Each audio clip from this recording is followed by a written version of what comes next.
Okay, I call this meeting to order.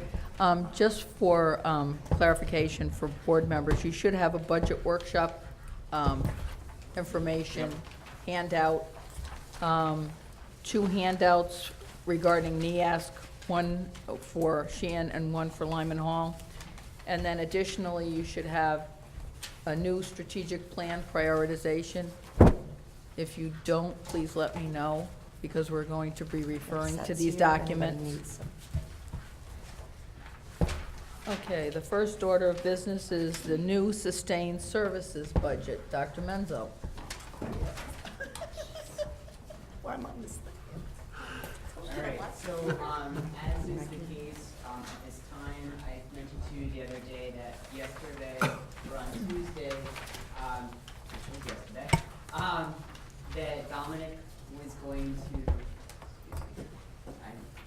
I stated on Monday night that Dominic was going to go meet with the town regarding insurance and the potential reduction in the percentage amount that we had to put in our budget. So I want to reflect the reduction and share with you that information because it's good news.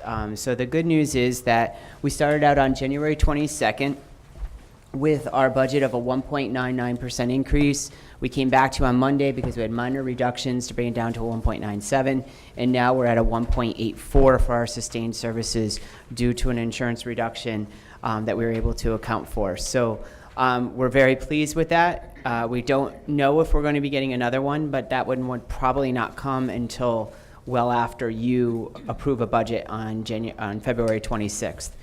So that we would use as we move forward if there are any reductions to potentially meet the number that we are awarded from the town council or the mayor. But again, that would not come probably until March, April, could even come as late as May, depending on where they are. So right now, again, just to reframe for everyone, the sustained services budget is a 1.84% increase over last year's expenditures. Just to again remind people, the staff that was proposed for reduction in the budget for the sustained services budget was as related to reduction in our enrollment at certain grade levels across the district. So that was why those classes or those educators have been reduced. We also have a reduction of one staff member that is retiring and we're not replacing with a full-time staff member. We're looking to replace in contracted services, which I've shared before, IT person who would still be, we would be looking at a contracted service at a minimal price, but we've already netted out the savings there. And the only other reduction we had for staff based on our review was at this time a potential one clerical staff member, so due to retirement. So it would be through attrition and not a layoff. Again, just to remind people from my presentation, because there's a lot of information that comes out every week or every meeting, is that we did account for unemployment. We are hopeful that out of the teaching certified staff that would be no longer needed in our district due to enrollment decreases, that we'd be able to reallocate 4 to positions that are open or would be open due to retirements or other opportunities. So the thing is that would still require us to pay. Can you explain that again? Yes, so there's approximately 11.5 positions that would be cut in the budget. One of them was not being replaced. That brings us down to 10.5. And then there are 4 positions that, because of retirements, the people who are being RIF'd potentially would have the qualifications and certifications to take those positions. Okay, So no longer would we have to RIF them.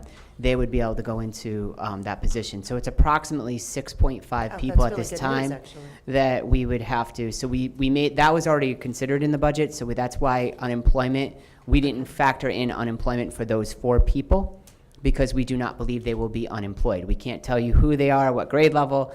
That's all based on the RIF process that Ms. Lavalette will be involved in, but that'll go from there. In addition, looking at other areas, we know that the number one area that always is volatile just because of the nature of its timing, as I've shared before, is the scheduling at the high school.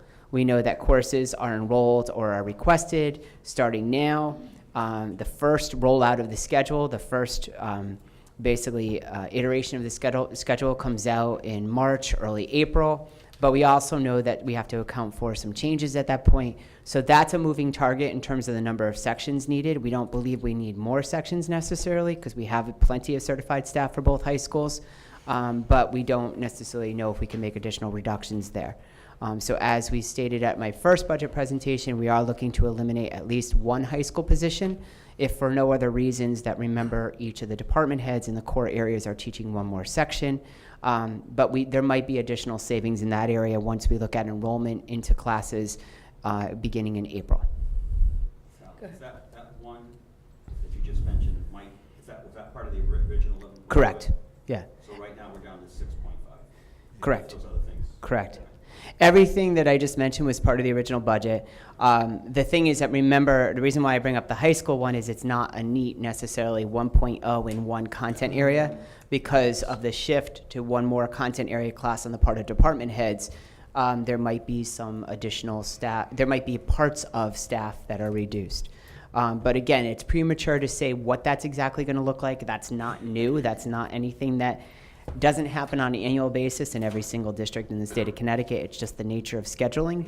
And the other thing I want to restate, which I did receive a few nice emails on from people who were part of the conversation or have watched since or heard since, that again, we have always made a commitment that if there is a large class size that goes above the guidelines of the Board of Education at the elementary level, we do try to accommodate that, and we have done that through a variety of means. So again, we are standing committed to do that as we move forward.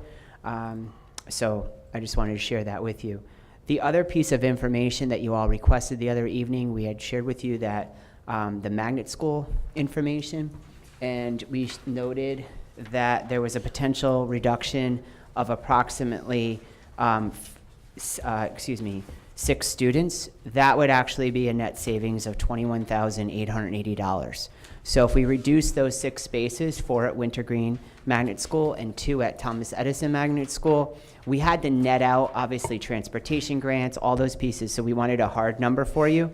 And Dominic and his staff have come to the number of $21,880. We have not reduced that from the budget yet. That was a question that came up in our previous meeting, and I'd said that I would come back tonight with a true number because we could throw out a ballpark, but then when you factor in all those other things, we didn't want to give you misinformation. So that's where we are tonight. That's the information that I was coming back to you with at this time. Okay, Mrs. Raccio. Since Mrs. Latour and I just came from Wintergreen, they won't even have a budget to us for review until the February 26th meeting, and it won't be looked at for approval until March. So all that's a true number for us right now. That's using last year's rates. Correct. It could So- go up. What we did we factor in, Mr. Barone, any increase at Wintergreen? I thought they had sent us. I believe they Stick sent. into the mic.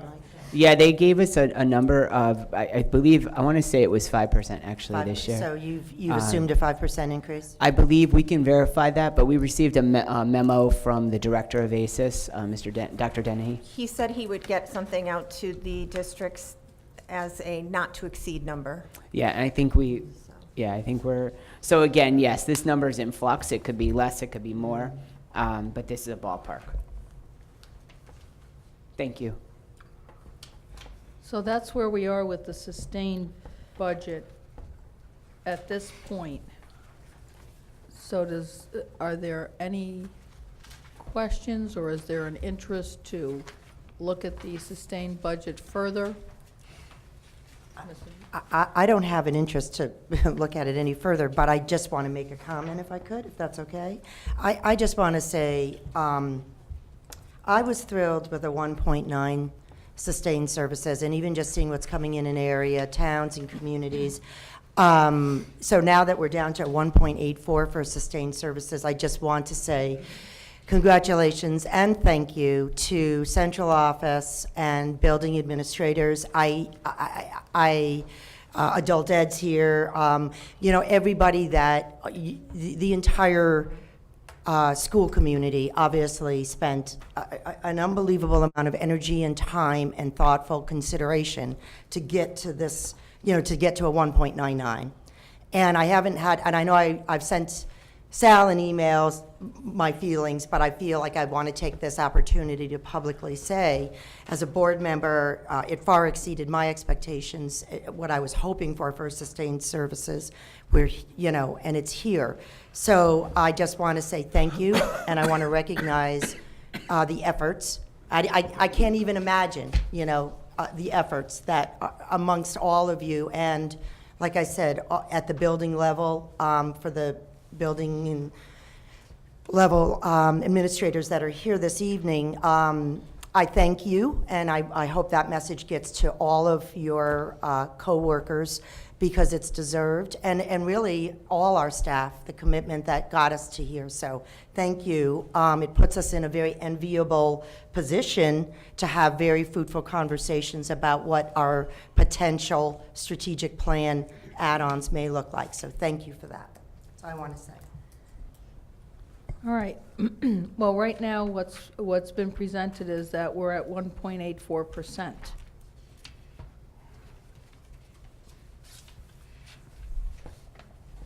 So is there an interest in taking consensus on that 1.84%? As far as what? As far as, do we want to, what's been presented and what's been updated, is that where we want to be for sustained services? Okay. Or is there an interest, for example, in reducing the magnet school amount, or perhaps we want to keep it where it is at this point?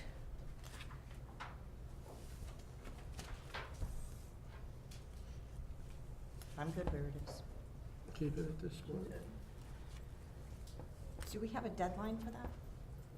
Is there a deadline to reduce that? We, last year, and I can go back, but we sent them a letter, usually, last year we sent it March 1st, and I believe that was a timeline that we had to consider because of the fact of their budget, building their budget. We don't do the lottery until after that, but I know we did send a letter that said that we, based on our 3-year average, we reduced the number, and I believe it did come out because the board, in its initial budget that went to the mayor, had reduced the spaces at that point. Okay. So I'm assuming the March 1st is similar to the open choice deadline, similar to other deadlines, so we would want to be cognizant of that. So I presented, or I shared my thoughts and opinions on Monday night regarding some additional cuts I think should be looked at in the sustained services budget in terms of PE and the college and career piece. I thank Mr. Loomis for his presentation that he gave us about PE. I'm not arguing the benefits of movement in PE. I am, however, asking to perhaps relook at the graduation requirement in an effort to reduce some staff in that department. And my other concern was still the college and career piece, because I think there's a ton of overlap with that and the school counseling positions. And if we were to eliminate those from our sustained services budget, absorbing those duties among 5 counselors at one high school, and I'm not sure how many are at the other high school, 4 or 5 at the other high school, sounds reasonable. So those are just the 2 things that I wanted to add to this. Mr. Votto? The college and career positions, who oversees them? Those are overseen by the interim guidance or counseling coordinator, which would be Tony at this time, and it'll be in the budget. The health and wellness coordinator for the district will oversee those individuals. So it was Melissa before who was doing it? Correct. See, I'd want to have some more information on those positions and what exactly they are doing, what their caseload is like, before I would make. I think you're making a valid point, but I think I need more information before I would vote on something like that. And again, I think that the challenge is that I believe that the position is more than what is written on paper. Any position is. I also do know, and I do know that this is, again, it's impossible for even myself to know everything that everyone does. But I do know that these positions also have taken on significant responsibility in terms of our career technical education in the district. In terms of working with our advanced manufacturing program, they're the ones that are establishing the internships. I'm sorry, I have to say that I don't know many counselors who are going to be able to take on that additional duty. And so I do have to say that this is something that, again, in a community that really is working towards making sure that we value and we support our local businesses with filling positions and keeping them sustainable, so we could even potentially even consider a 1% increase because we actually have a tax base. I think it kind of flies in the face personally to remove a position or positions like this. I think that, again, I know that it's a tough situation. However, I think that in terms of, again, beyond the internships and mentorships, we just had a meeting today. These two positions are going to be integral in continuing to roll out our capstone project for all students. As we're getting ready to share with all of you an upcoming instructional meeting, probably next month or the month after, we're going to be sharing that we're going to be offering multiple pathways for capstone. So it's not just the traditional class that's being taught, but that we could offer students, because we heard from our students, we listened to our students, and they said that some of them, they didn't have space in their coursework to put a capstone class, but they understood the value of it. So working with a variety of teachers and administrators, with the guidance of Melanie Montagnon, because she's been one of the key proponents in rolling this out, they came together, and they said, okay, what are alternatives? And again, one of the key alternatives was to continue to have students explore career opportunities, and to really facilitate that. That's a full-time job. Most districts our size have career counselors. I can get the data. I put out an email to my colleagues and people didn't respond quickly because they have other things, I'm sure, going on. But the fact is, I know a bordering town like Meriden has 2 full-time people also. They've had them for years, and they work in this capacity to facilitate the internships, mentorships, shadowing, which ours do. They continue to expand that. Again, the college and career fair, that's facilitated in large part with the counselors, as well as with our college and career specialists, as well as our counselors. Again, it's a cautionary tale, and I think that obviously we all work for the Board of Education, but I think that in reality, I think it'd be a step backwards, and I think that it's not necessarily something that I believe the board should consider at this point, nor needs to consider at this point. I think that while I understand everybody wants a lower budget, I challenge anybody in this community to go back to a Board of Ed superintendent's proposed budget that has been a 1.8%, 1.84% during my lifetime. Because I know I can go back at least 30 years. Now, I know I got another 17 that I would have to look into, but the fact is, we've never, ever presented that. And I know that we're working and we're living in unprecedented times in our state of Connecticut. So don't get me wrong. I understand the budget is tough. But we also have to realize that, all the strategies, as Mrs. McKay said earlier, that all of our administrators, teachers, clerical staff, all of our unions coming together around lean practices, making our budget process as efficient as it was last year, with going in already with almost $300,000 worth of reductions with no pain to anyone. I think we need to, I think we need to be, the staff needs to be supported in that, and I'm saying that, I'm not saying anybody's not supporting them, but that is a significant effort. There are places that will do it very differently. I know we're making our colleagues look very badly. We heard it, Dominic and I, directly from one of our colleagues today when we were in his office. Your budget is making me look bad with my community. I believe it. It's not my job to make him look good, to be honest. So that's his job. But the fact is, and we have a good relationship, so I could say that. But the fact is that we wish it were lower, but we will continue to look for opportunities.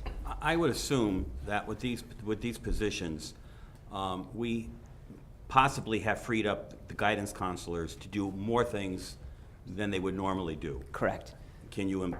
Yes. Well, first of all, getting Expound into upon that. teaching in classes, I could speak especially for that. They're trying, the counselors are working more on getting into the classrooms, but so do our career counselors and career specialists, college and career specialists also, but really getting into that. The other part is that, again, I shared with you at a recent meeting, we're looking to redo the student success plan. And using Naviance, exactly. And that has many more levels to it now. So the time our counselors are going to need to be with students, and it's not just going to be the counselors, because Naviance can't just be owned by one person or one group of people. It has to be integrated in the fabric of the school community.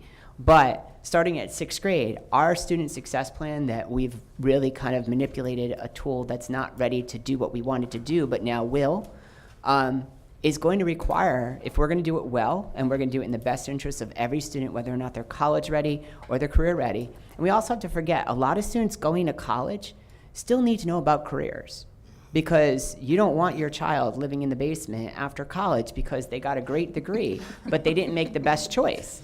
So, and there's a lot of debt issues that come with that, and that's not a good thing. So, I think that if we could believe, and I know we can't believe, that the counseling programs and preparation programs for counselors truly had that component attached to it, the college component, as significantly as I think it should, and we had, we were turning over our whole counseling program, which I doubt would be the case, then maybe there's a chance. But I think that there's so many layers added to their role that, as you can see, I'm very passionate about this.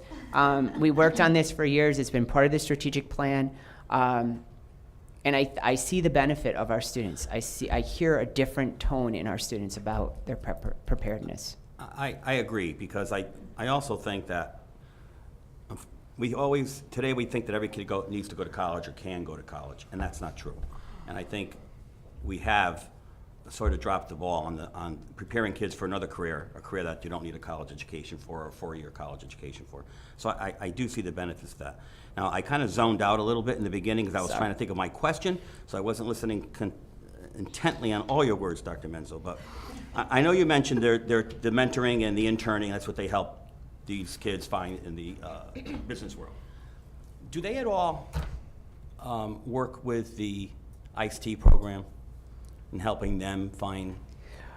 I can't. I'm just I wondering. don't believe at this time. I know that our college and career specialists are here. I don't believe Yeah, it. like, why aren't we talking about the So- fact that they're in the room? Oh. I was getting. I mean, like- I was getting to that. I was going to circle around to that. I just thought I'd throw that in there. I mean, because I know that I wanted to. I don't want to put them necessarily on the spot also. I mean, they came tonight No, because they but- asked me, actually, they saw in the PowerPoint that we sent out, there was a question about whether or Sure. not they're certified teachers, and I said to them, no, you're not, but I wanted to let them know that there's conversation had occurred. So I don't know if you want to share a little bit about what you do, and if you do have a relationship with ICE-T, or if that's something that's on the horizon, either one of you. If you do, please yeah, go to the please go microphone. to the microphone and so state that- your name and your position. Oh, I've seen these people. Hi, I'm Kim McLaughlin. I'm the College and Career Specialist at Sheehan. And I am Jane Greaves. I'm at Lyman Hall. Okay, first question, ICE-T program. No, we don't. Have I? Yes. Years ago, Teresa? Yep, Teresa. Right. Howell, yeah. Teresa did speak with me about a student. We worked on something. Honestly, I don't remember what it was. But that's kind of the nature of our job is extremely tenfold. There's a lot that we do. So to go to the question of could the school counselors actually absorb what we do, the answer is no, they can't. It's That just- wasn't my question. I know, All right, I okay. realize that. But they absolutely can't. There just isn't time in a day. It's not that they're not talented enough. We have a very talented group of school counselors who are very capable. Absolutely. It's just absolutely not time. Right.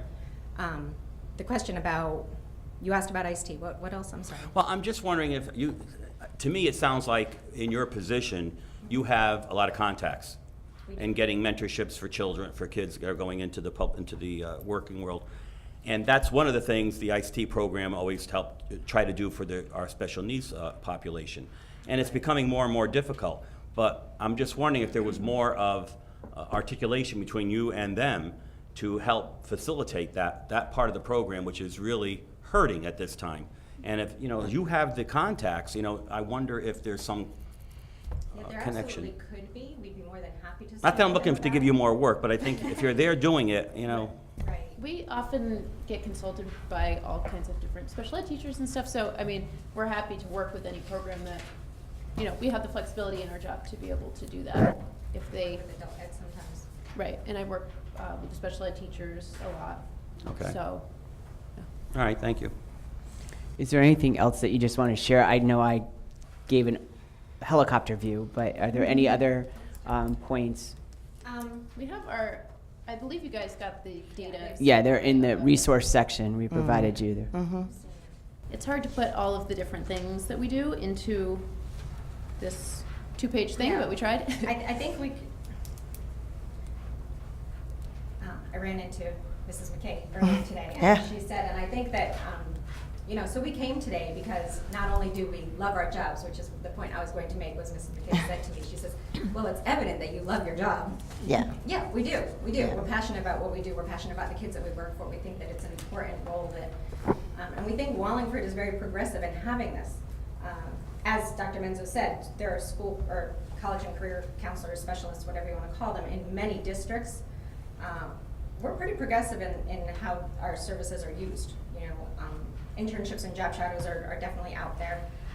We're one of the few schools that's working with the state of Connecticut to establish those and offer those to our students, the way that they are within the parameters of the state. You know, we do a lot with the college piece. It's very difficult to talk about careers without talking about college. That is the path. We do a lot of event planning. So we have a lot of opportunities for students they didn't have before. We have the opportunity to leave the building. That is part of the beauty of this role, is that we can leave the building and not leave things high and dry. So we can take kids on field trips. We can take them to UConn. We can take them to the different schools. When they're on the bus, we talk to them when they're on the bus. We're just not on a field trip. It's not a field trip. It's an educational opportunity for them to understand what their choices are. Our kids, as I talk to them, are going to leave our school, and they all have to do something, right? We don't want them living in the basement. They have to do something. So when we speak to them, we let them know, you know, we're here for you. We want to make sure that there is a, you know, that you know what your options are, because they're not all going to go to college. Some are going to go into, some are going to work, some are going to go into career schools, some are going to go to college. But there's a path for everybody. There is a way to get there, and some students might want to be that doctor. And guess what? We all know from looking at their transcripts that they're not getting there. But does that mean that they can't be without some hard work? Absolutely not. There are different ways to get where you want to go, and we make sure that they know that. And can school counselors do that? Yes, they absolutely can. Do they have the time and the resources to offer the amount of services that we offer? Absolutely not. It's simply not possible. I think one of the key points that Ms. McLaughlin just made was the fact that because of the flexibility and not having a permanent caseload, we don't, counselors now, and remember, we dropped guidance. Counselors, now it's a national, well, the state has adopted the concept of counselors, school counselors. It's not just about grades, it's not just about creating a schedule. They do take on the role of some ancillary opportunities in terms of social worker and psychologists. They're not social They should workers, be. they're not psychologists, but they're talking, they're running groups, they're doing those activities. That's what They're they're checking for. in with students, 504s. They're definitely checking in with those students. And the thing is that if they leave a building multiple days over the course of a period of time, their students are still at that building, most likely. And if they're in crisis or they need their check-ins, there's not a person there. And the flexibility of having the individuals that we do in these positions without having them have a set caseload, that gives them that flexibility. There's, as Ms. McLaughlin just said, they're not leaving somebody, behind that potentially needs a resource. So again, I could understand, I understand the challenge, believe me. I understand the financial challenge. I think, again, though, going back to the fact that this was part of a strategic plan, part of a process that we didn't just put this in place overnight. This took many years to grow. Thank you. And then, well, first of all, to get in place, then to grow.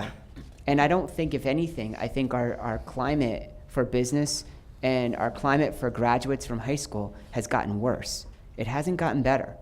It's gotten worse as a state and as a nation, not in our community, not in Wallingford, but because the climate of having students know where to go and having them get jobs and be employable after college.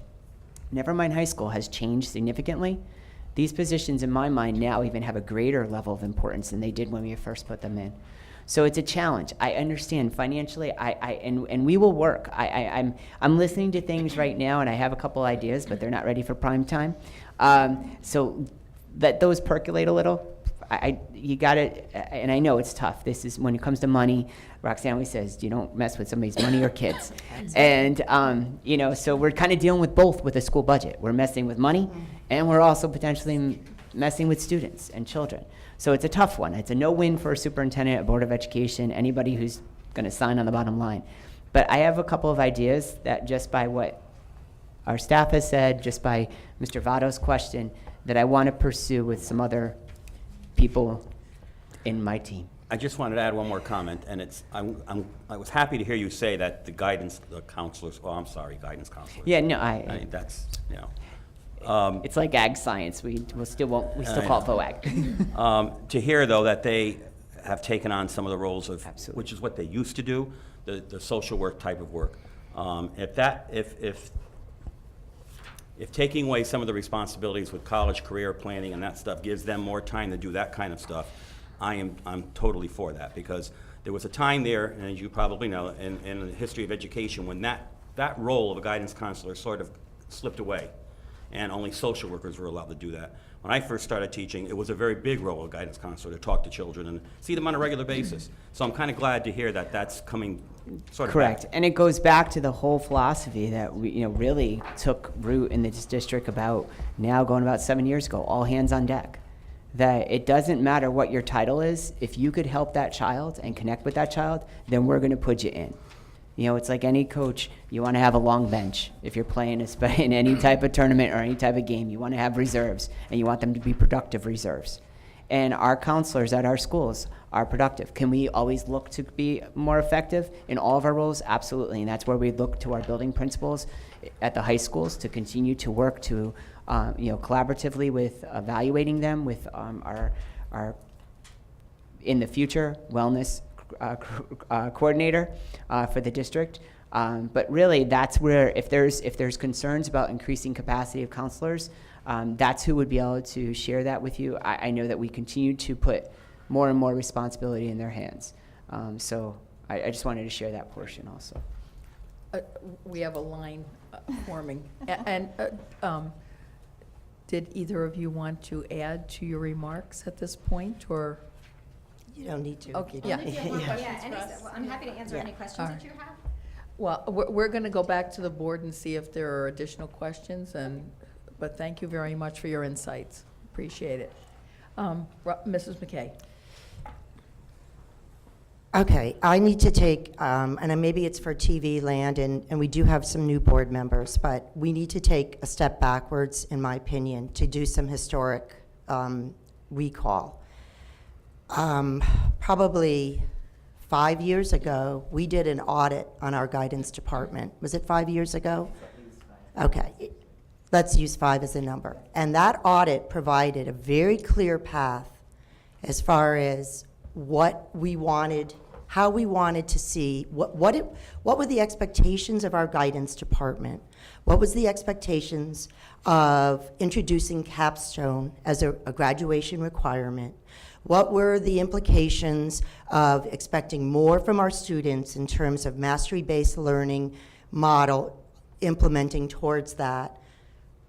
And the audit showed a very specific path in terms of how we would best maximize student engagement, fulfill the vision of where the board was headed, and that included the introduction of career counselors, and also, and I'm sorry, I don't remember the exact title of Melissa Isles' position.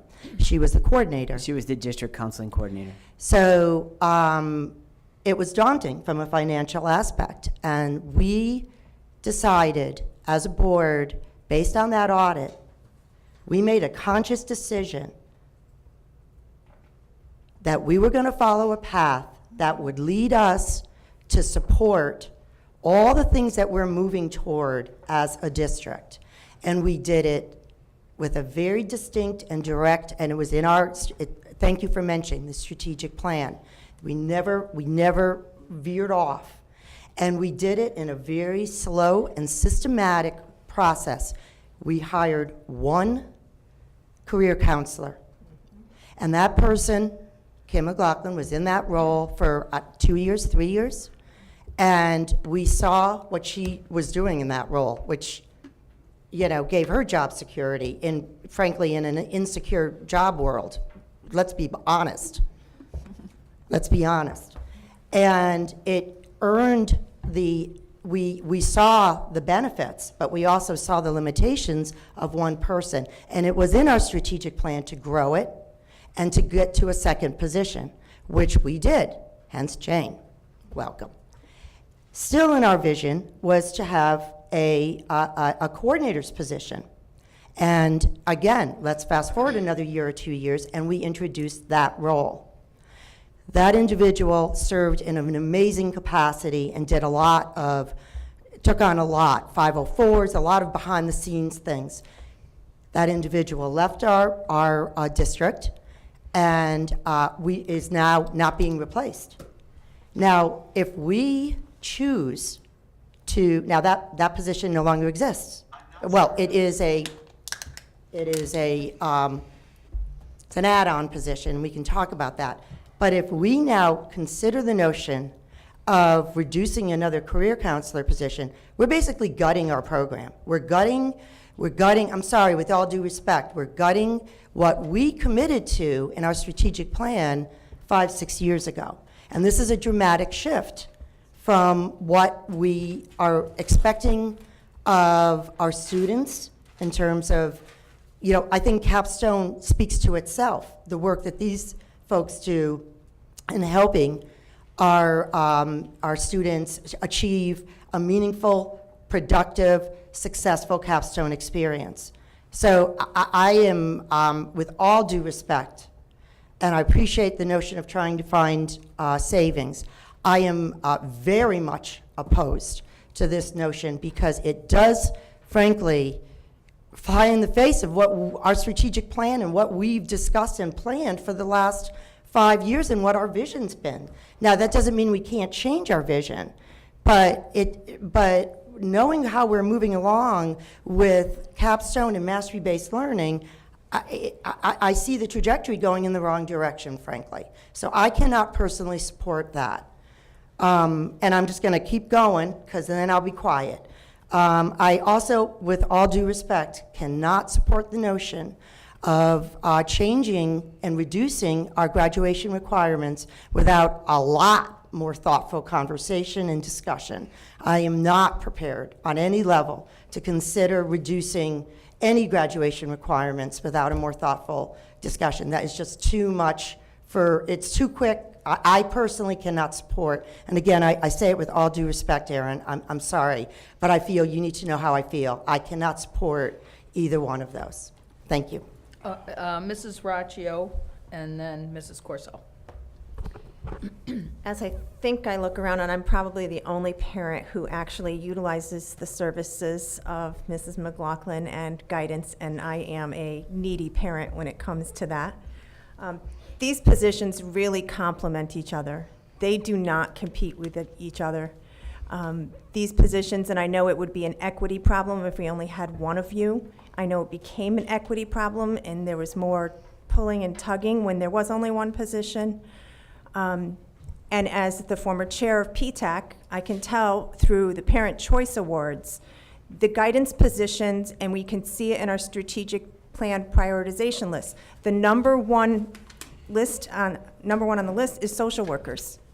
That's also an increased need on the guidance positions, counselors at the high school level. They handle everything. And I don't go to them just with my son. I go to them with other parents that call this one, help this one. They handle everything. There is no more capacity for them to take on what you do. You've done a phenomenal job. I've gone to you with other students. Help this parent, help this student. Can this student take a free field trip or visit to a college? How do you go about it? You've always been responsive. You've always reached out to parents, students. You get it done. It's very valuable, and I would not want to lose the progress that we've made. So thank you for all you do. Mrs. Corso. So first of all, Dr. Menzo, I want to say thank you for your very strong opinions when you first answered that question, and I appreciate that. I think that I'm looking at the overall picture, and I hadn't seen anybody else on the board look at the sustained services budget and find ways to cut it, because I think that's really important. The first priority on our strategic plan budget will increase our sustained services budget next year. It's continually increasing our bottom line, and that will increase that next year. Our second thing on the strategic plan prioritization list is the facility survey. And the results of that facility survey, whatever they say, is going to cost our town a lot of money. We have aging buildings. We haven't built a new school building since 1970. We've done some significant renovations, but the results of that facility survey, I suspect, will come back and tell us that we need to spend a lot of money, which is why I went back to the sustained services budget to try and find ways to reduce it. Now, I'm not saying that what our career counselors are doing are not helpful. I'm not saying that. I'm just looking at the sustained services budget and seeing if we can spread duties out to save some money. And it's interesting, Dr. Menzo, what you mentioned about students and their capstone projects and saying that they don't have enough time in their schedule to take certain courses, which is the other reason why I proposed, or I asked us all to look at the PE requirement at the high school, which doesn't match the state's requirement. And if we can reduce a PE requirement at the high school, perhaps save some staff or eliminate some staff in doing so, save us some money, and allow students to pick one more course. We're talking about one more credit of something that they're very interested in doing. And that's where I was coming from. If I could just comment, and I want to make sure this is clear also. I, too, agree, obviously with Ms. Corso, the fact that we do always need to look at this. It's going to be challenging. I totally agree with you. The facilities that we see totally eye to eye on that one. We've had our conversations, both publicly and privately, that the facility studies are going to tell us a lot about this town. It's going to tell us a lot about the buildings, but also beyond the buildings. And we talked about why it's in the education or the curriculum instruction strategic plan. That was key because we know it's going to change instruction, which could potentially add staffing or adjust staffing. So I totally understand what you're saying because you don't want to look to the future knowing what's on the horizon and think, oh my gosh, there's already a big amount of money ahead of us.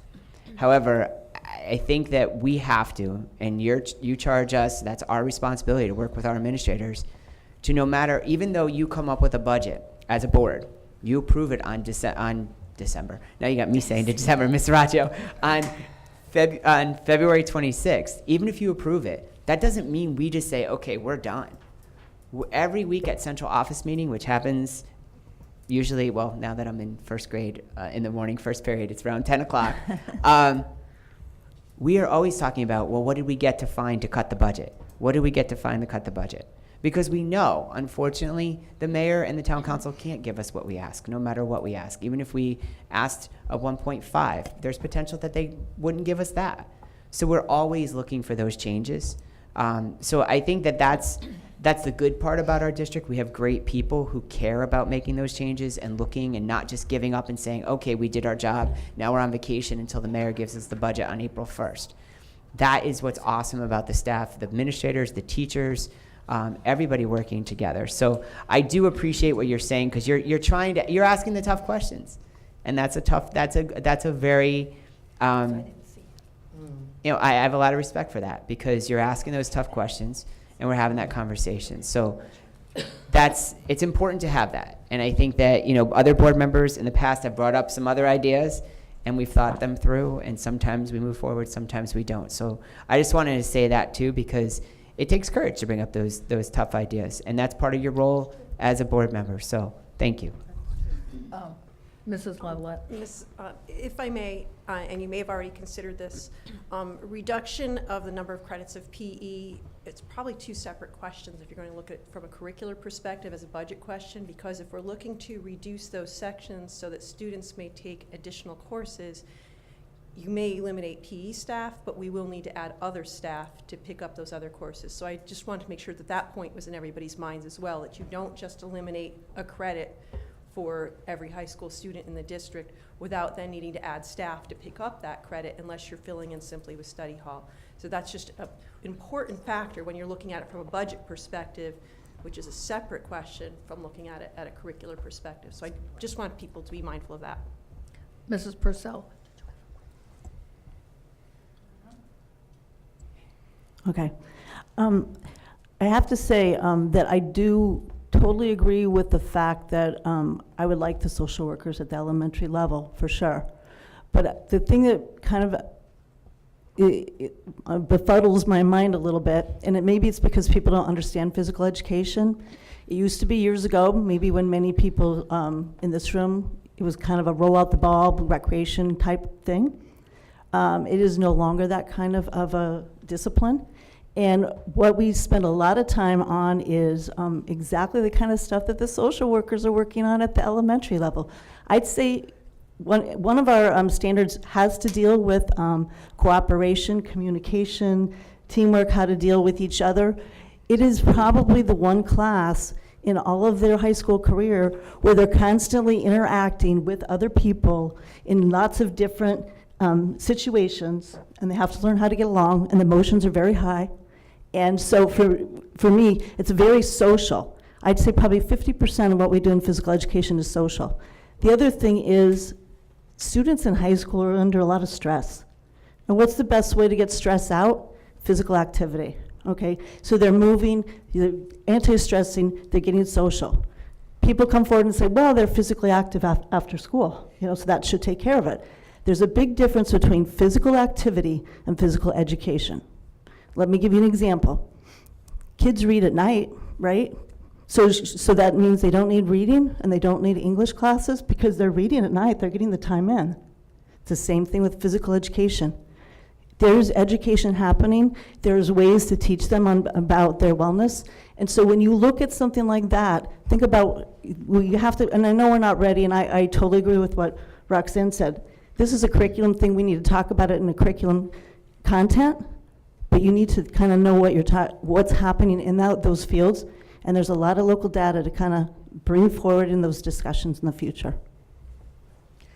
Mr. Ross? Okay, just on the PE thing, I'd like to see more PE. I think there's a large number of students who this is the only physical activity they get all year. I had 3 grandchildren, just went through the Sheehan High School. One was active in 3 sports, 1 and 1, and the only sport he did was getting out of bed in the morning. The only activity he saw was PE. And if it wasn't for that, he'd be a couch potato, first class. And I'm just opposed to cutting PE of any kind. Thank you.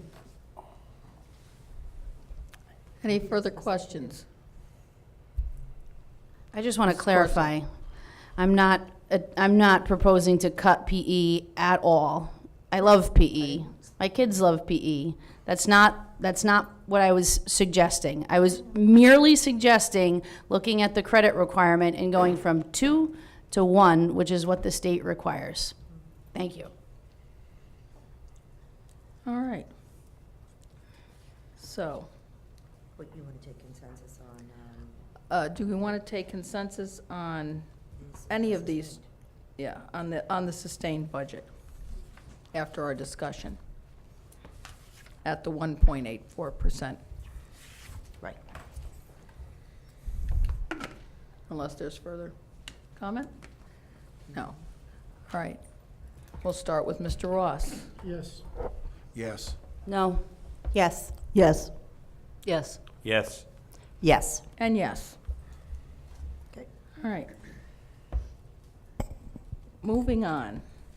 I suggested a little homework at our last meeting regarding a percentage idea that you as a board member would be interested in supporting for the budget, the overall That would be the combined, sustained, and strategic budget together. So we can look at what that might be, and Dr. Menzo has very kindly placed up the strategic plan prioritization with the changes that were made from our last meeting. I can see through Carrie. Um, I've got mine right So- here. I don't need to see We're- it. I don't yeah. need to, we've got ours. Yeah, for Okay. the, that's important for the We're- public, but not right. for us. We're now reviewing the handout that was given to us this evening. And in looking at the priorities, you'll notice, oh, there we are, the new one. Very nice. So you'll notice where the priorities have been listed as far as the importance that administration has indicated that they feel it should be. Yes, Mrs. I just have a Castelli. question. Dr. Menzo, this, for example, after the first priority item, where we see a 2.11% increase, that's with the new 1.84? Okay, thanks. Yeah, these all reflect the new amounts that we presented this evening.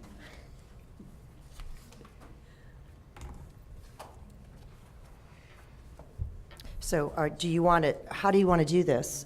Karen, did you Well, want us there- to just go and, did you want to? Well, there might. Did you want just people to folks- jump in, or? Folks might want to discuss this. I know that in prior meetings, some folks felt that perhaps they wanted to just have the first four on the list, or they thought that something else was of importance and they wanted to bring it up on the list. I mean, it's up to the pleasure of the board members. Mr. Votto?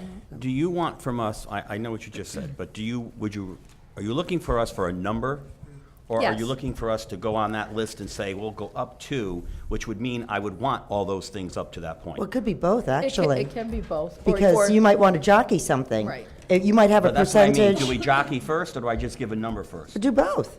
Well, it's not my I'm meeting. not ready to jockey yet, that's the Oh, thing. okay, well, then you answered your own question. No, I didn't, because I don't want to know if you just want a number right now, period.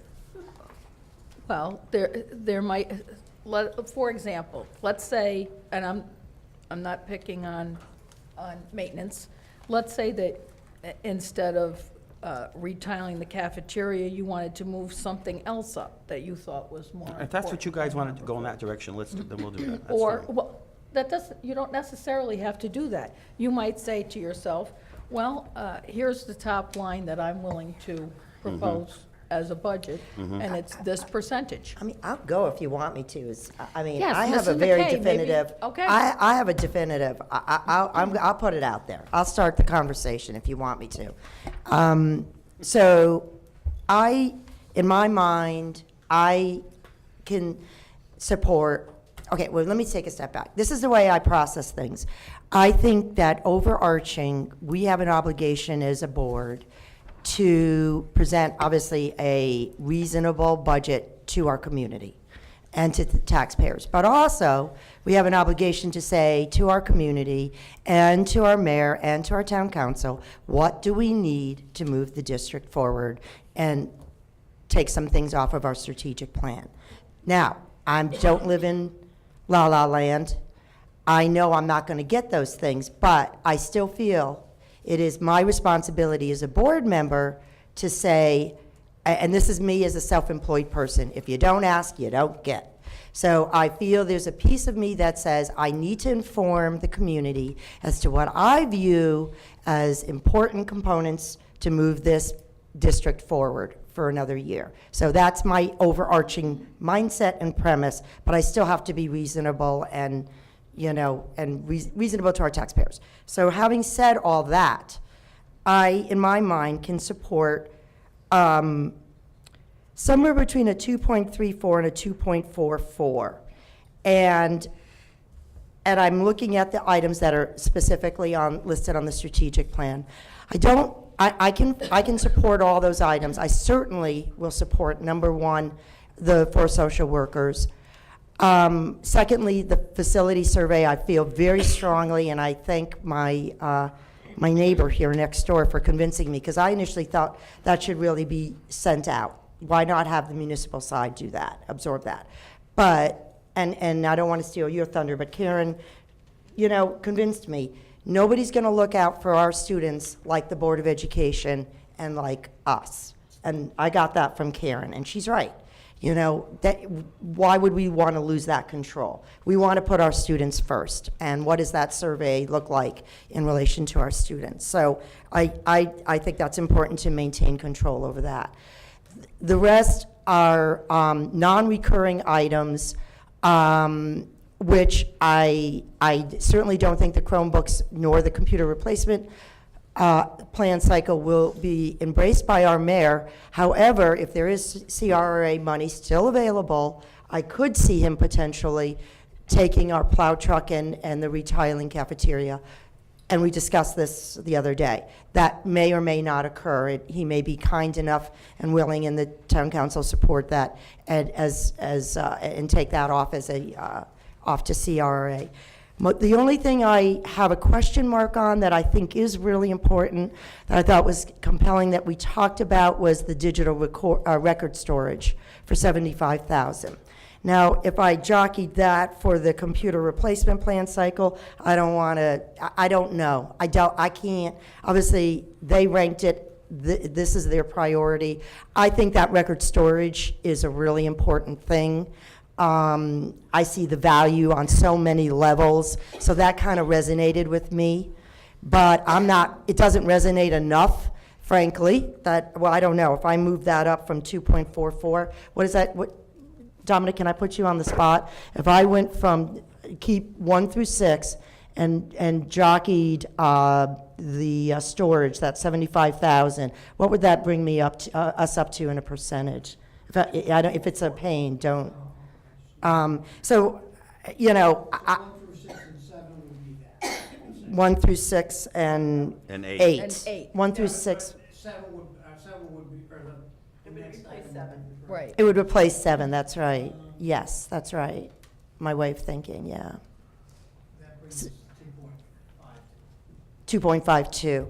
Yeah, a little bit more than I'm willing to support. But, so I just wanted to throw that out. You know, again, I respect their prioritization. I don't need to get in the weeds on that if they're comfortable.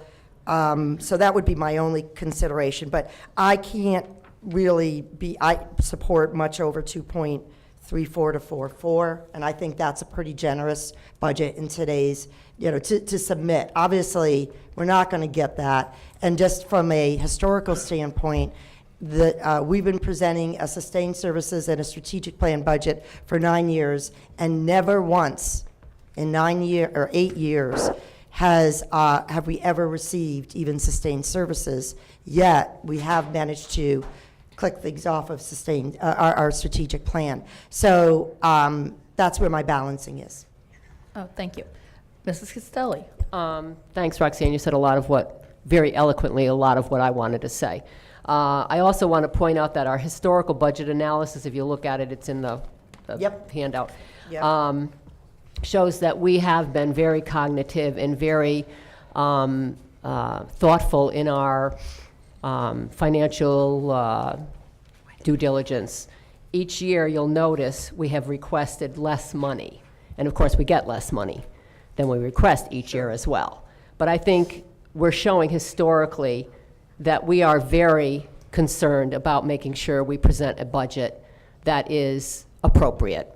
And I'm actually right where you are with respect to where I would be. I would be the 2.44. Would you make any changes in terms of? No, actually, well, and again, the same thing with the 75,000. But again, that was only a placeholder. Karen had indicated it could be more than that. So again, True. until we can work that out Yeah, later on that's in down the the road. weeds. Yeah. Mr. Reynolds? Going through especially the facilities, my fear is that with some of these, if we don't address them now, how much is it gonna cost, you know, next year, the year after, 2 years after? And that's, you know, that's my concern. You know, well, it's okay, so, you know, we don't spend the 5,000 now, but guess what? 2, 3 years down the line, we may spend 15,000 on some of these.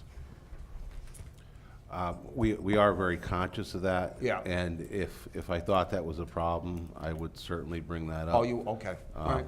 There are a few issues, you know, the plow and sand truck that we're asking for Yeah. is to replace a vehicle that's already been taken off the road.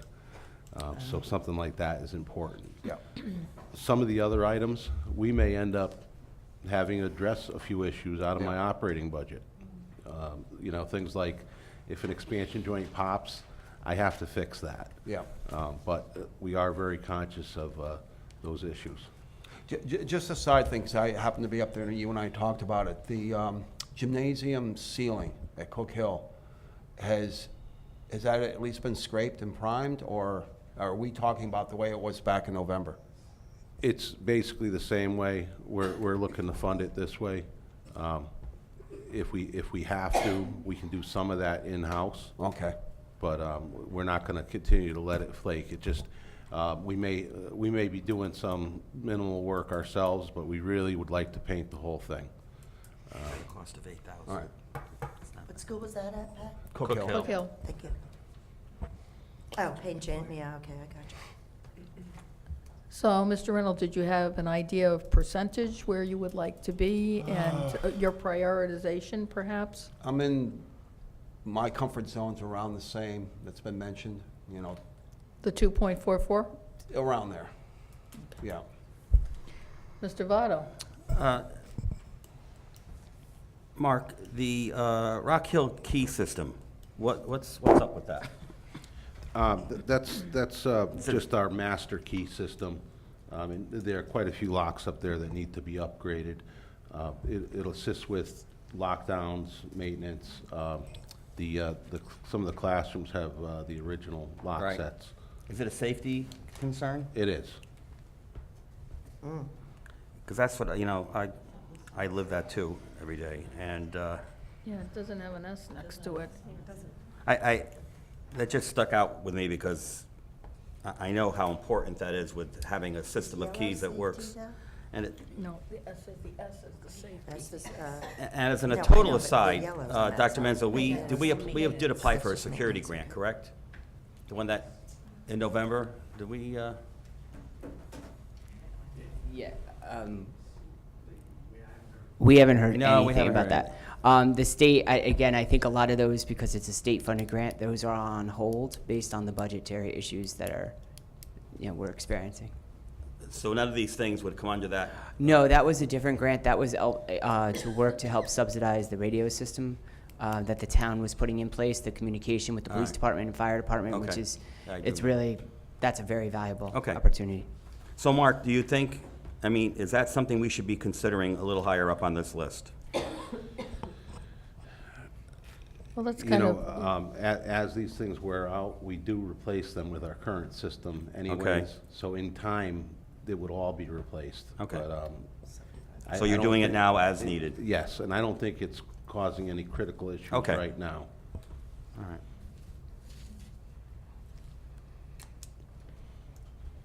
are there any other things that you had a question about? The laptops.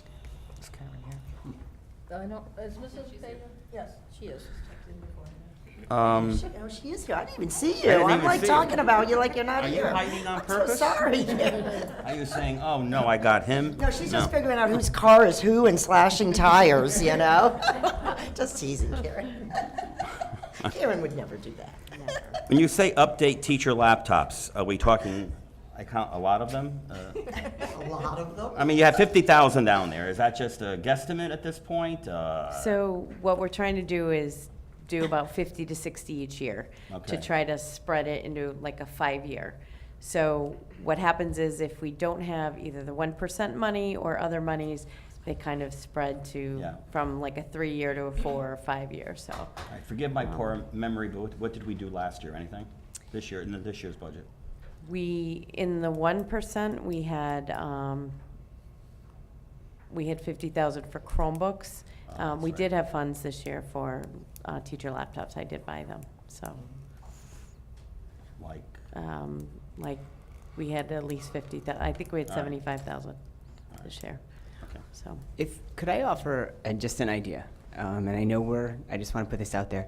I think there are a lot of, obviously you could see facility items, and I know in the past, as we've now said a few times, the mayor has had CRA funds to cover those items.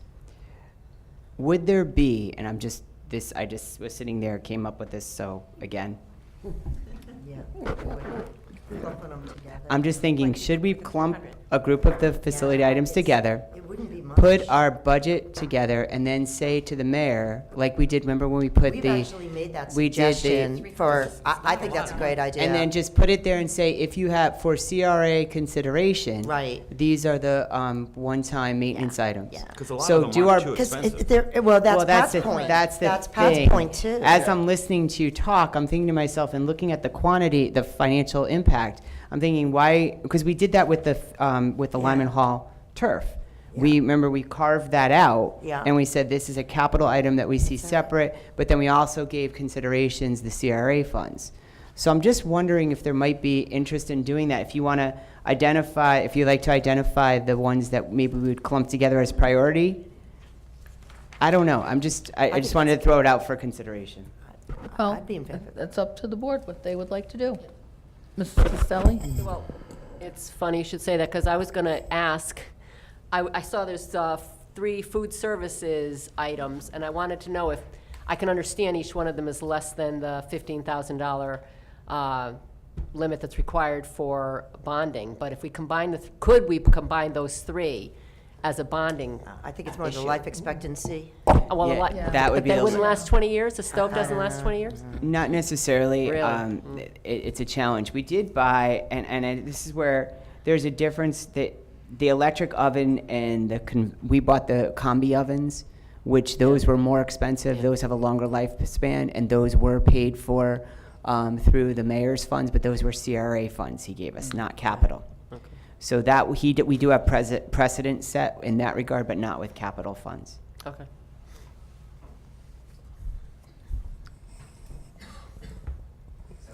Well, I think we should just give a number. All right, well, let's, Roxanne, did you have? I was just going to say, I'd be in favor of doing that. We have had success with that. And I wouldn't make it an astronomical number. I would probably keep it maybe around 50,000. I don't know what the magic, I'm not trying to say, I don't know. Sal, I don't know if you had a number in mind, but I wouldn't make it a big, I don't think there's going to be a lot of CRA money. No, I was wondering. So I would, If, Mr. Barone, could you do me a favor, because I'm having, I think I'm coming back. My internet got taken off.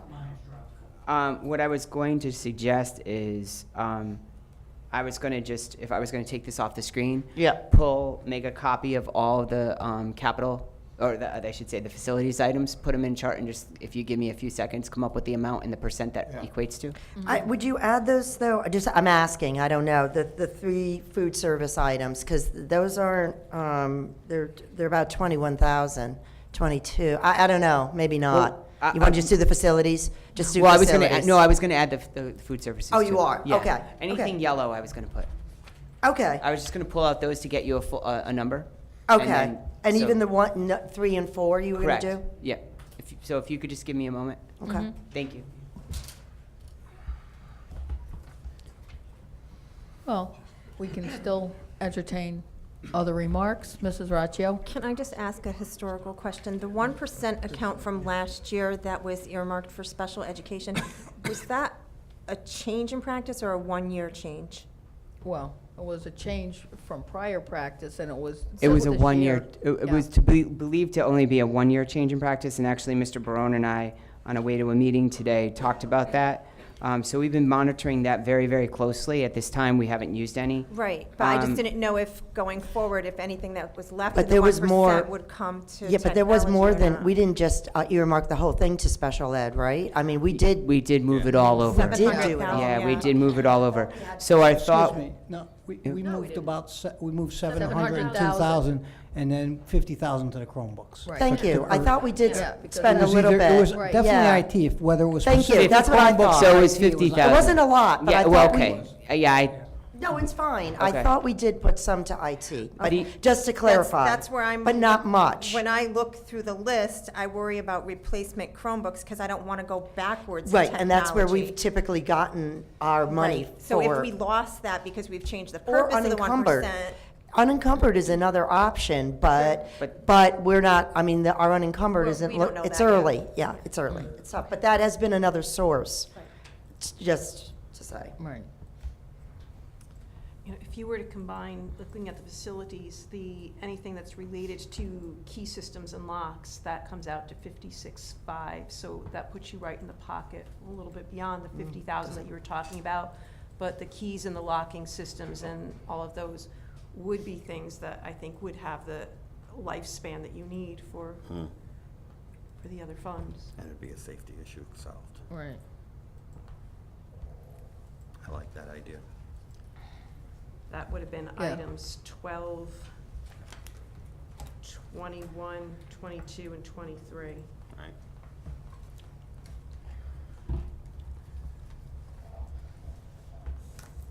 Mrs. Corso. A couple things.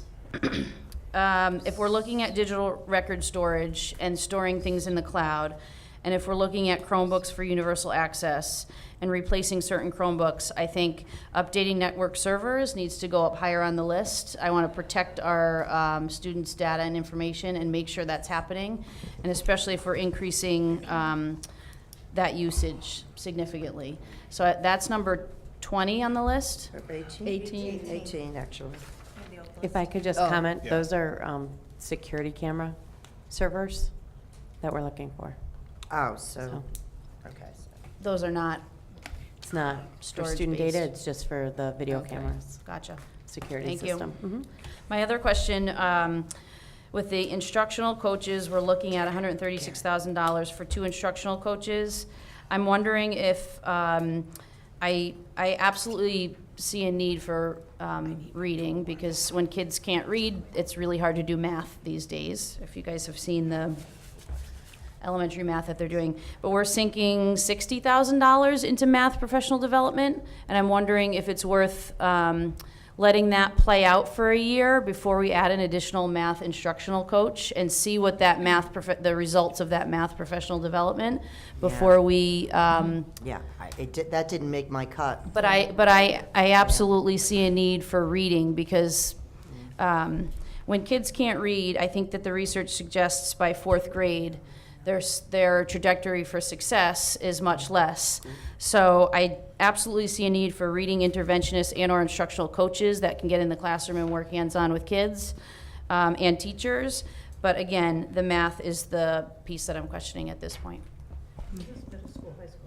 It This is. elementary. The two, This is elementary. no, it's actually middle school, high school. So the two that are in the Mine says strategic, elementary. that was I'm from the looking at first elementary. round. Yeah, look at this, it is middle school and high school for 18, 19. So it would be one reading coach for 6, 12 that would go to the 4 upper level schools, and then one math coach.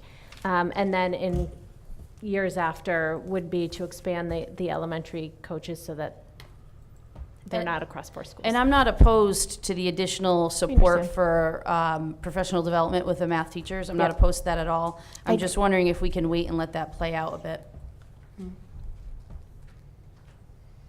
I just would like to say for the math PD, that $58,000 that's in there covers all K-12 as well. I don't want you to think that all $58,000 is just for high school. It covers not only our staff going to the national conference that's in Hartford next year, it's elementary math PD, and most specifically, in a large chunk of it, is the high school math PD that is year-long. So it's days in district where they're working in our classrooms, in our schools with our teachers, as well as when we pull teachers out of the class to do professional development. So how are we doing on the list of things that we're, just asking? No, it comes out, the total of the items that were shaded in yellow come out to $352,671. 352. $352,671. More than I wanted to go, but, yeah. So the That's thing a is, little high. that's I totally agree, so, but that's a starting point. So the question is, looking at those items, if you want to identify which ones you want to move over potentially for separate consideration for potential use of CRA funds if they're available, then I could just add those up and go from there. I guess if you want, if you want to give me the task and while you continue to Or talk. What if he said anything under 15,000 or any maintenance, any facilities items under 10,000? I don't know what the magic number is, but what, Tim? Because then Would it you could make get a sense lot to- done. Would it make sense to go through and look at things considering that the facility study would be done? So for example, if we're still thinking about doing the facility study, would this be a year to request sidewalk and curb replacement for 40,000? Maybe not.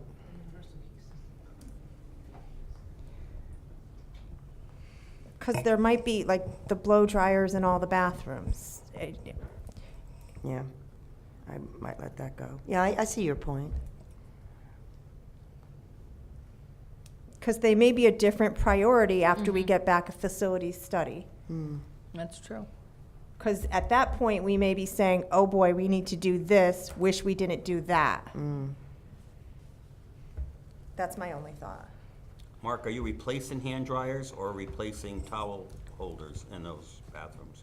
Right now, there's some towel holders in that school, but district-wide, we're trying to go to a touchless system. So we're installing touchless paper dispensers.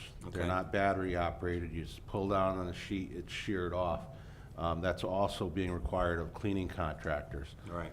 This school, we wanted to experiment and try hand dryers because that may be a good way to go, but we need to look at it and we need to get kids using these things before we make that decision district-wide.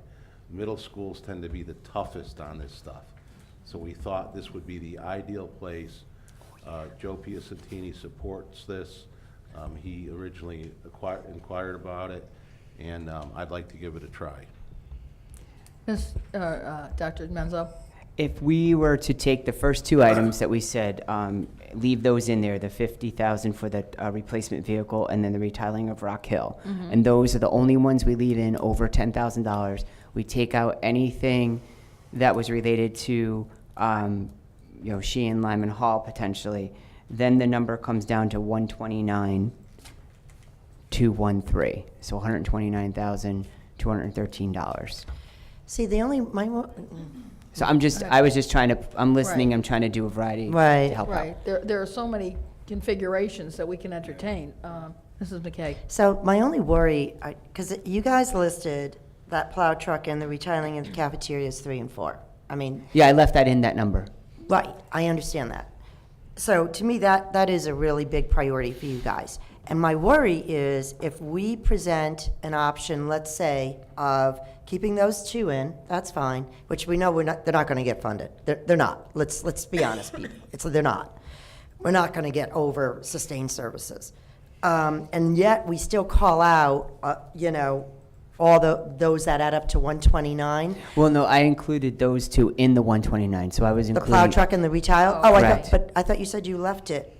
Oh, I meant, I left them in this list, I apologize. Oh. So I put them, so I okay. took those two, so the 50, 26, then the next one is 6,000, 7, 5,500, 8,000. I took out Sheehan, I took out Lyman Hall stuff, and then there's a 7,000, 8,000, and it comes out to Yep. 129, So 213. you took all the low-lying fruit, basically, anything Yeah. roughly under 10 grand except I- for the 50 and the 26. Okay. Because you see where I'm going with this? Yeah, no, I don't want one to Power override the the other, other. and then we Correct. can't make an adjustment. But if you're telling me that 3, 4, and then all those low-lying fruit Yeah, it's- equal 129, the two, Just for clarity, I have 3, 4, 11, 12, 13. wait a minute, Wait, 11, wait, 12, wait. 13, You're yep, going too fast here. Yep. 3, 4, 11, 12, and 13. Then I have 23, 24, 28, 29, and 31. Anybody have bingo? Sorry. So I like that, actually. And you know, Pat, that meets your point, which is, you know, some of those little spoiler projects. I mean, it doesn't mean we're going to get funded, but I mean, that's a doable amount, less than 130,000. For if we got all those things off of that list, that would be kind of impressive.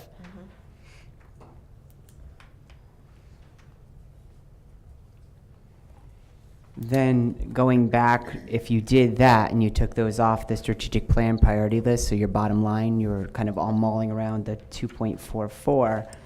Now, if you didn't do anything other than computer replacement cycle, now it's a 2.37. So what if we added what Aaron wanted to do? Let's say we just did 2. Well, I don't know, did you want to? So one, well, I'm just asking. Because it was a server for, 37. That's what I was, my The- next thing. I don't know if Erin had her hand Oh, raised. well, are you talking 2.4 total or 2.4 in strategic plan? no, total. Total. No, we're done with, So, yeah. since I'm the rogue board member tonight, I just want to give my percentage that do it. I'm comfortable with, and that's a 1.8% total increase. Okay, Okay. That's what you asked for. right, I know. 1.8 total. So that doesn't even meet sustain right now. I cut that. Right, but so then you wouldn't support any of the strategic plan? So I had an approximate 1% increase on our sustained services and a 0.8% increase on our strategic plan. I would support things in our strategic plan. How did you get a 0.8 off of a 0.84? I mean, because the two items that you provided wouldn't reduce it that much. So you want me to go through my yeses and nos? On strategic sustain? plan? No. No. But I want to know how you got, is it the sustained Because I services to decreased 1.8? the sustained services lower than what. I know, but what did you reduce? I Beyond- reduced the 2 college career, and Well, no, a 2 or 1? I reduced 2.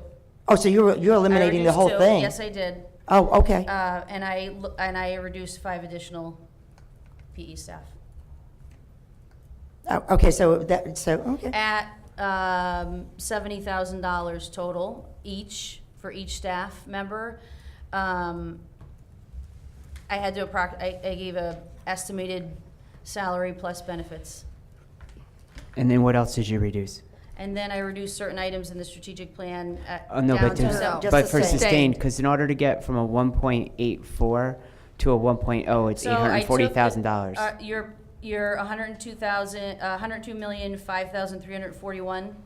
I subtracted the 2 college and careers. I subtracted 350,000. I came out with 101,534.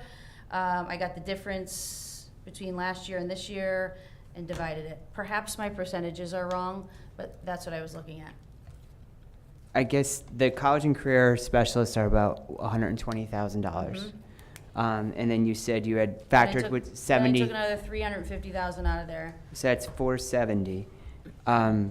Still That's missing about 400,000. Yeah, I think a ballpark figure is, I think, for every 100,000, you go down by a tenth.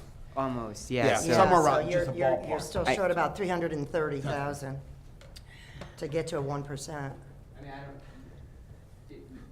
Mr. Barone, does that make sense? Or in terms of how much a percent would be, how many $100,000 reduction is it approximately?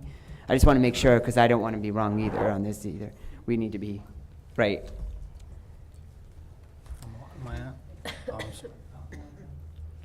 Stop now. Okay, so what was the question? So in terms of 1%, if you reduce 1% of the budget, what is that in approximate dollars?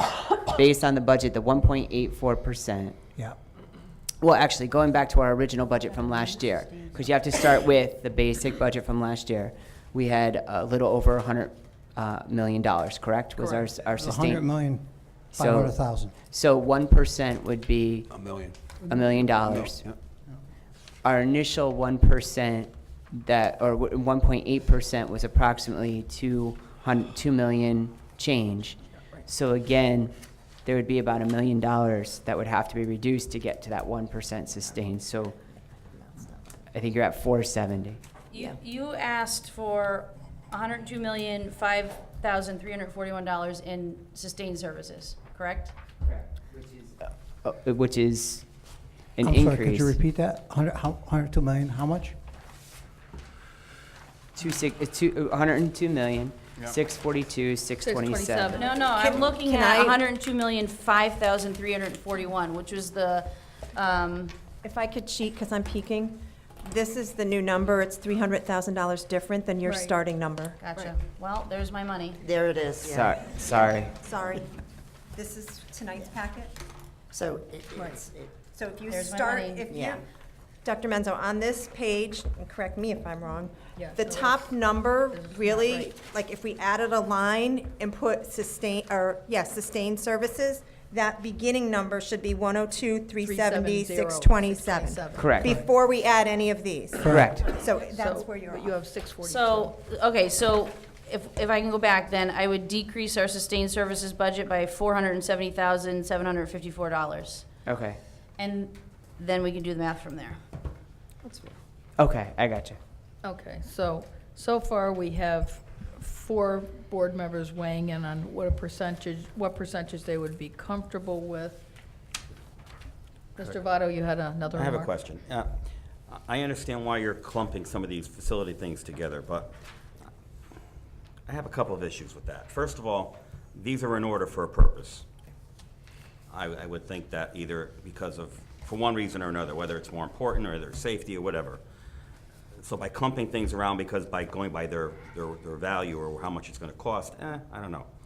I also like the idea of things that are similar, like the key thing, you know, joining those all together, putting those all together to get a number. Like, I think Cindy had mentioned the numbers for those, 12, 21, 22, 23. You're kind of getting rid of one problem, and you're also helping a safety issue. You're kind of killing 2 birds with 1 stone. My other question to Mark, I'm just thinking here, what is it with ceiling fans, and where are they going? In classrooms, in a teacher's room, where are they going? They are for classrooms. Long time ago, we started putting ceiling fans in. It's a comfort thing. Doesn't change the temperature of the air, but it does make people feel a lot better. Did that start with the renovation? I don't think it was after that, right? Probably around then. It's been going on for a long, long time.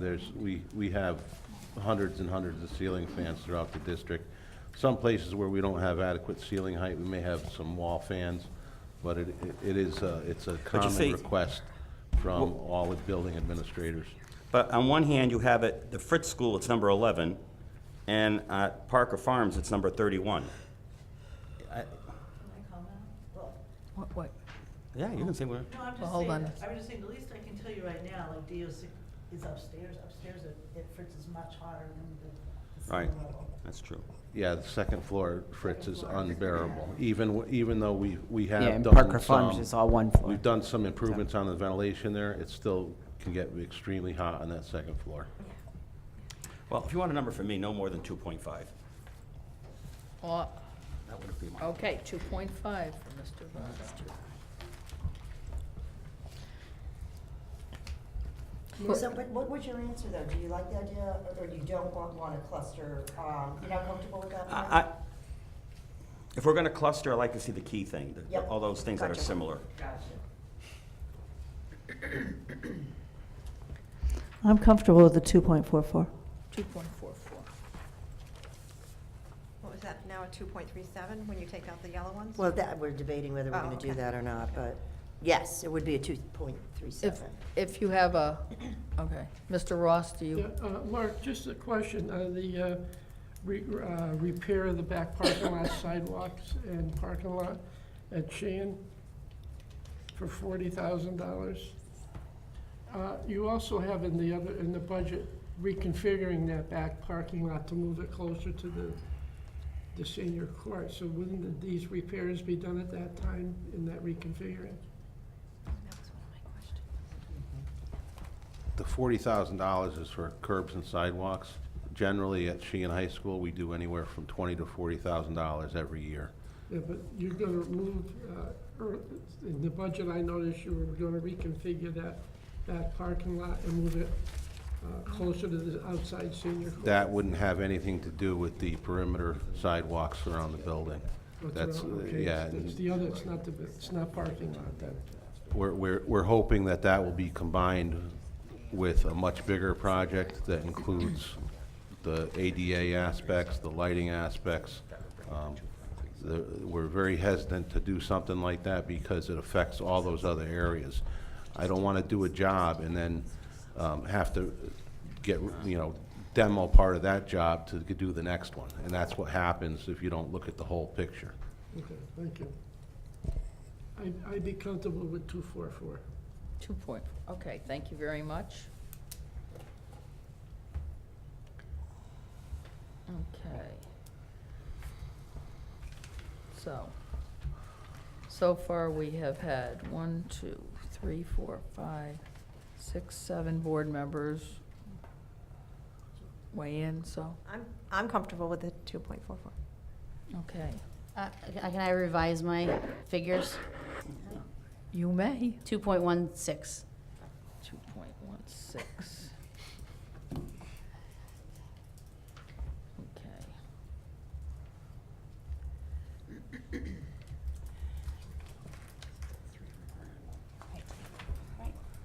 Right. And Tammy, you said 2.44? Yes. Oh, go ahead. So I guess I just have a question because I still am not clear what the board's pleasure in terms of, is when you say a 2.44, is that including the items 3 and 4, or are we yanking those out and doing that? And I appreciate, Mike, your point of view.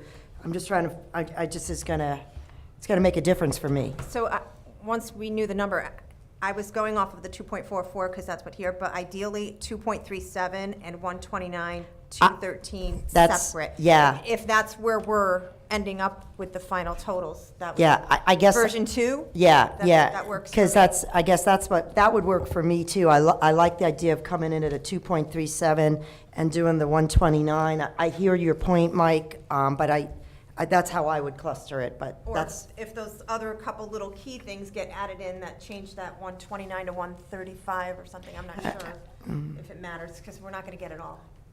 Mrs. Castelli? But my concern, Roxanne, with that Yeah. is there's no guarantee that the mayor's going to approve the 129 separately. you're not going to get. No, I know. So that's why You're I'm not going to still- get anything in the strategic plan, so, Right, so- I mean. but that's why I I'm think you still- have a better I- chance. But that's why I still want to go with the 2.44 because, That's rather than fine. 2.37. I think you have a better chance, though, of getting it funded as under the 129. That's my point. Well, I'm saying go in with that, but, you want to go 2.37 and then with the 129. But if he doesn't approve that, then You're not going to get, you're not even going to get I a know, 1.3. I know. There's another Dr. option, Menzo? because Now, don't confuse us. Don't add another option. I mean, go ahead. You know I'm teasing you, but don't really, if you can't decide between A and B, why are you introducing a C? Go ahead and do it. I'm always but- looking Well, for compromise, Yeah, compromise. Go for it. The board should Compromise. have a Go number of for it. options. If you took Right. the lock items that were talked about before, the 56.5, and you took out the plow truck and sander and the retail cafeteria, clustered those, but you put the 56.5 back in, it's a 2.42. And then when you look at the other list, the 129, let me just do that quickly, minus what it was, 56.5? Yeah. So the that key. brings that down, the 129 now comes down to 72,713. So it would be a 2.42 with the locks in the initial proposal. Okay. And then a separate proposal for CARA usage of 72,713. And what is the 72? Okay, and that would include That's the 50 and the 26. That Well, includes the 50, actually- the 26, and then those other things. And I think hate it when a that's more man's palatable. right. I hate it. That is a better option. Actually, that's a good compromise because it reduces. Actually, Miss Levelette, so you could still. Oh, then that makes sense. It came from a woman. That makes perfect sense now. But it takes. oh yeah. Good job, Cindy. All right. But it Better. does take a man to admit that a woman's. So right. can I so what would be the, when you yank, what is actually, when you throw in the 56.5 and yank out the 76, what is that come out to? 2 point what? 2.42. 2.42, and then. The request would be for CRA fund usage of 72,713. And that would include the plow truck, sander, retail cafeteria, And then anything those other under, items that are anything not under in the PE. 10,000, except for the ones at I like Lyman it. Hall or Shan. And that meets, Mike, does that meet your needs? Well, I'm just trying to figure that out again. Okay, can we go over it one, let's go over it one more time Yes. slowly, Yes. so that everyone can understand, including the public, exactly what steps we're taking, so that we're all clear, so that when we go to take consensus, we're clear on what we're voting on. Yeah. Okay, so just to repeat, the strategic plan or the total budget recommendation of the board would be, in this scenario, final bottom line, a 2.42% increase. That would include the 4 social workers, the facility study, all of the lock and key items, which are valued at $56,500, the Chromebooks for universal access, and the computer replacement cycle for teachers, as well as the sustained services amount that you had already taken consensus on. Then a request of $72,713 would be made for the following items: ceiling fans at Fritz, Give the numbers, Sal, if you can. Oh, That would well, I be was going to easiest. read them because people might not know the numbers at home. Gotcha. So That's that's true. sorry. So it's number 11, ceiling fan at Fritz. Number 13, Parker Farms outdoor solar pole light for parking lot. Next one would be 24, Cook Hill Gymnasium ceiling. The next one be 28, food services electric convection oven. 29, warmer. And 31, ceiling fans at Parker Farms. What about 3 and 4? Where's 3 and 4? Yeah. You didn't Oh, mention and, sorry, and snow plow truck and with sander and retail cafeteria. That doesn't add up. Because that's 76 for the. Yeah. It's 76 just for those two. Yeah. Oh, wait, then why didn't I, hold on.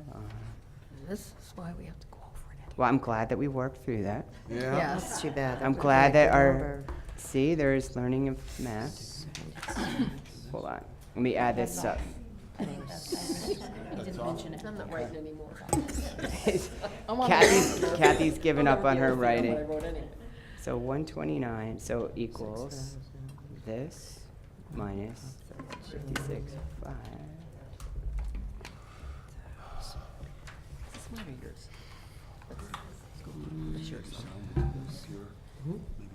Oh, no, it's mine. 750.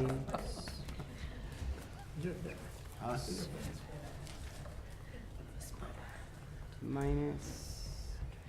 I come up to 114,713. Oh, I know why. Because actually, So what you come up remember, where it is, yeah, because the thing is, the master lock system that we're adding is a $30,000 item.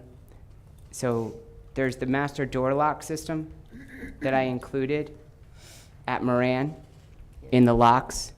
What number was that? That's number 21.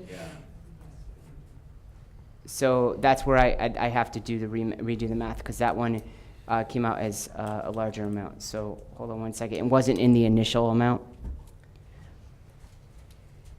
So actually, yeah.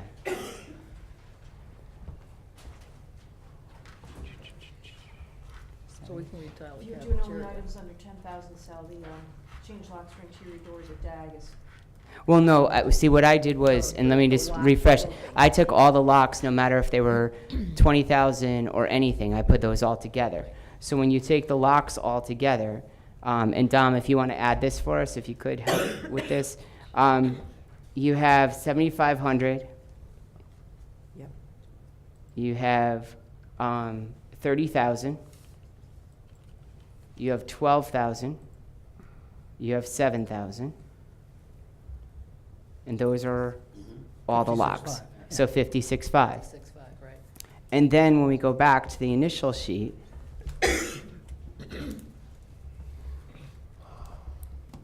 and you take out that, that.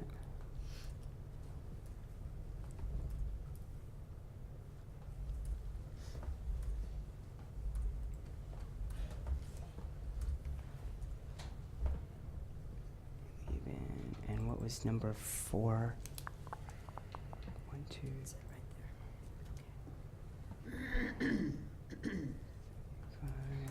there.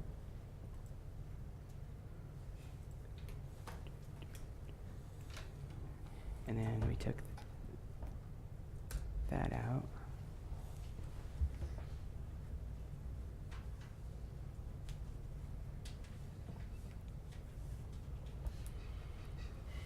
So what you would get, if I'm doing this correctly, is that actually the 121,713 would be with the 2.42, because you would have the 56,000 that you would have pulled. So I believe that's the correct number when you do this. So instead of the 72,713, it's 114,713? 121,713. Wait, what is it? 121,713. So it's back to that because, Where did I lose 7,000? One of the locks, maybe? Was that- yeah, it was one of the lock systems. So you're saying the CRA is 121,713? Correct. I'm coming up with 114,713. I came up with 114,713. Karen, you had the 121? Yeah, sorry. Yeah, that, Yeah, Let's, Well, let's review. Well, I can tell you, well, let's do I've got this. 8 items, Sal. 8, yeah. Mike, maybe you need to. 24, 28, 29. Oh, the 7, I had this one 31. here. So yes, so that it's 114,713. All right, 114. 713 is, Yeah, Correct. is what's gonna be Yep. for suggested CRRA. and that's a, Still 2.42. Yes. yeah. And that includes percentage all didn't- your the locking, percentage didn't change. It and that was- includes all your locking key stuff Okay. for 56.5. One more time from the top. What this includes. What this includes, again, the 2.42 includes your sustained budget, plus it includes the 4 social workers, the facility study, it includes the 56.5 for all the locks, including Moran Middle School. It includes the Chromebooks for universal access and the computer replacement cycle. And then the 114,713 represents the plow truck with sander, retail cafeteria, and any item under $10,000 that is not a key system, because that's already included, and is not at Lyman Hall or Sheehan. Okay. And that's a reasonable CRA number, under 115. You're just under 115. All right, so we went through item B, the percentage ideas. We've been through the strategic plan review priority list, and so we'll take consensus, because we had ideas about where we wanted to land up. But now we'll take true consensus, and the consensus will be yes or no on the 2.42%, sending that on. And that would be the strategic combined with the sustained. So are we clear on? Yes. Okay. You need to finish the motion. I said we're. No, We're clear, yes. Do you have to say, and putting CRA fund? right. Yeah. No, I want to make sure part 1 is clear, Yes. so that we know where that is. And then the CRRA funding would be suggested at $114,713. Okay? All right, so we'll take consensus on that. Yes. Yes. No, and I just want to say no, because I'm still stuck on sustained services, that we weren't willing to touch sustained services. I'm okay with the strategic plan piece, but I'm concerned about sustained services. Yes. Yes. Yes. Yes. Yes. And yes. All right. Next up, an additional information needed? None. No, just an information for the board. We will have still a meeting on Monday. We have our instructional meeting. We are going to need to have a special board meeting prior to that because I did meet with Meriden Public Schools with Mr. Barone today, and so we do need to go into an executive session on that discussion. So that's the 5th? Yes. And what time, so what, are you starting earlier, or? We what would time like are to try to start the special board meeting at 6 o'clock, and then it'll immediately following would be the instructional. I have to say the instructional agenda is very sparse. It's very short. Yes. So there's minutes to approve and some policy to review, but I could add to What's the date? The 5th? The 5th? that's okay, thank you. All right, At 6, right? I really can't. You'll get an official meeting agenda and everything, but I just wanted to give you a heads up because we did want to get back to the potential agreement with Meriden Public Schools as soon as possible because of students and making certain that we could send out appropriate letters and notification for potential candidates for the program. Did you, Mrs. McKay? So just for clarification, obviously, we took consensus on our budget. We'll have a operations meeting on the 12th. Does this are we done now until we actually vote on the 26th on this budget? Correct. This isn't going to come up again for our operations. No need, I'm thinking. This is an Yeah, operations. this is, Yep. right, I understand that, Yep. but we're done until, perfect, thank you. Oh, no, wait, The 7th, seventh? yeah, the 7th, we had Yeah. another tentative Right, date, right. so that is. right, good point.